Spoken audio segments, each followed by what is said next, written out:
عده‌ای آمدن در افغانستان، در ایران به نام گشت ارشاد است، در حکومت ولایت فقیه رافضی، و در ولایت فقیه سنی ما در افغانستان به نام امر بالمعروف و نهی از منکر است. ولایت فقیه سنی که گفتم یعنی متاسفانه ما یک شکل کاپی ولایت فقیه سنی داریم در افغانستان. نه شوراست، نه رأی مردم است، یک نفر برای همه ملت تصمیم میگیرد. این ولایت مطلقه فقیه است و این در اسلام جایی ندارد. در نظام اسلامی اصل شورا است و امرهم شورا بینهم. امور مسلمان ها باید با شورا باشد. حتی رسول الله صلی الله علیه و آله و سلم که پیامبر بود، یعنی حرف الله و رسولش بدون هیچ برو برگشتی حکم قاطع است، قانون است، شریعت است. با این حال در تطبیق همین شریعت هم الله متعال به پیامبرش امر میکنه که و شاورهم فی الامر، با اونها مشوره بکن در امورت. پیامبر الهی مأمور مشوره کردن است با مسلمان ها. فاذا عزمت فتوکل الله، اگر عزم کردی توکل بکن به الله سبحانه و تعالی. امروز در خیلی از امور زندگی ما کسی با کسی مشوره نمیکنه. حاکم با محکوم مشوره نمیکنه. یک نفر یا چند نفر در یک جای می نشینن، برای همه امت تصمیم میگیرن، برای همه ملت تصمیم میگیرن. امروز اگر جمعیت افغانستان مثلا 40 میلیون باشه، 40 میلیون جمعیت افغانستان حق دارن که در امور کشورداری با امیر مومنین، با حاکم، با رئیس جمهور، با هر کسی که هست، حالا هر اسمی سرش میگذارید، حق دارن که مشوره بکنن. شورا یکی از اصول حکومتداری اسلامی است. امر به معروف و نهی از منکر یکی از واجبات است. امر به معروف و نهی از منکر وظیفه یک وزارتخانه دولتی نیست. بزرگترین خیانت به اسلام و به مسلمانان این است که در یک کشوری وزارتی به نام وزارت امر به معروف و نهی از منکر درست بشود و تعدادی انسانهای حقوق بگیر، کارمند دولت در آنجا استخدام شوند. وظیفه اینها چی باشد؟ امر به معروف و نهی از منکر و آخر ما حقوق بگیرن از دولت. خیلی از چیزا در یک حکومت اسلامی نباید دولتی باشد. مسجد نباید دولتی باشد، مدرسه نباید دولتی باشد، امر به معروف و نهی از منکر نباید دولتی باشد. اگر مسجد دولتی شد، در حکومت‌ها فرعون ایجاد می‌کند و علما تبدیل میشن به بلعم باورا.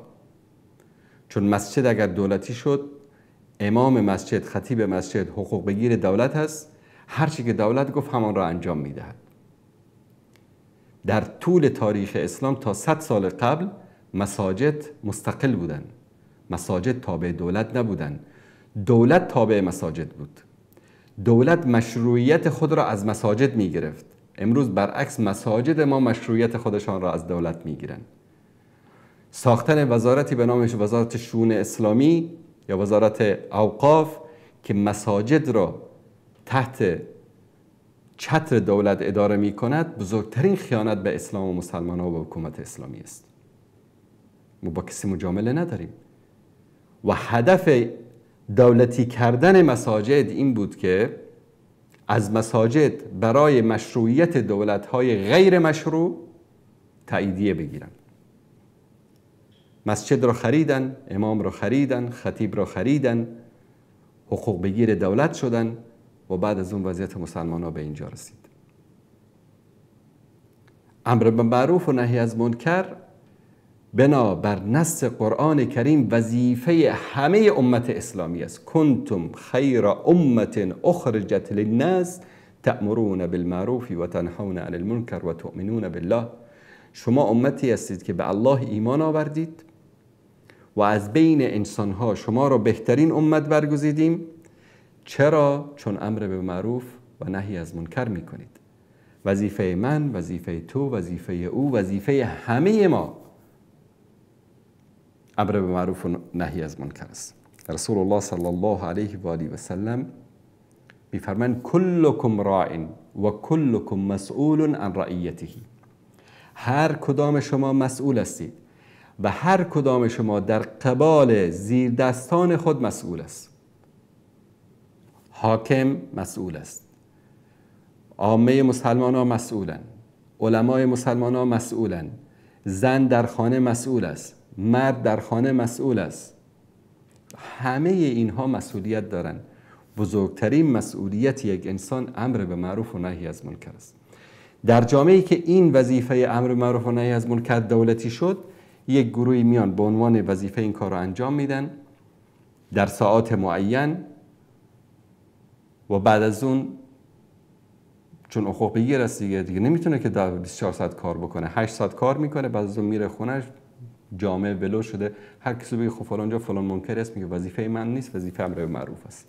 جایی هم اگر مشکلی دید با امر به معروف تماس بگیرید. و مردم بر اساس دوستی، دشمنی، کینه، عداوت از امر به معروف برای تشفی، برای انتقام گیری هم استفاده میکنن. یک از دوستان میگه در بند قرقه از 8 صبح تا 4 عصر امر معروف وایستاده، یک زن اجازه نمیده که وارد بشه. بعد از ساعت 4 عصر همه زنها و خانواده میریزن تا صبح در اونجا هستن، کسی هم نیست که مانع بشه. اگر حرام است 24 ساعت حرام است، اگر حلال است 24 ساعت حلال است. اما اینا حقوق بگیر هستن. خب وقت تایمش که تموم شد دیگه باید بره برگرده. پس امر معروف وظیفه همه امت است و ساختن ارگانی به نام امر معروف و نهی از منکر بزرگترین خیانت و ضربه به اسلام و مسلمان هست. و امارت اسلامی در افغانستان با تأسیس امر معروف ضررهای این را، اگر یک کمیته باشد، مؤسسه باشد که بررسی بکند، بحث بکند، پژوهش بکند، تا حالا شاید ضررهاشو برای دولت مردان بیان بکنند، یا در سالهای آینده خواهند دید که بزرگترین اشتباه تخصیص یک اداره به نام امر به معروف و نهی از منکر است. احتساب یکی از ویژگی های حکومت اسلامی است که تعدادی از مردم، علما، فقها، اهل علم، دعوتگران به طور داوطلبانه در بین مردم محتسب چرا میگن؟ یحتسب اجره عند الله، یعنی پاداش از الله میگیره، حقوق بگیر دولت نیست. این محتسب دولت هم نصیحت میکنه، دولت هم امر معروف و نهی از منکر میکنه. ما در حدیث صحیح داریم که رسول الله صلی الله علیه و آله و سلم میفرمایند الدین نصیحه. این رو برای شما این حدیث رو بیارم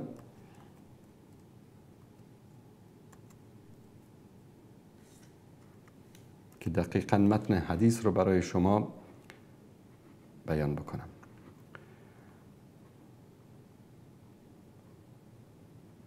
الدین نصیحه. رسول الله صلی الله فرمودند دین نصیحت کردن است. نصیحت چی است؟ امر معروف و نهی از منکر.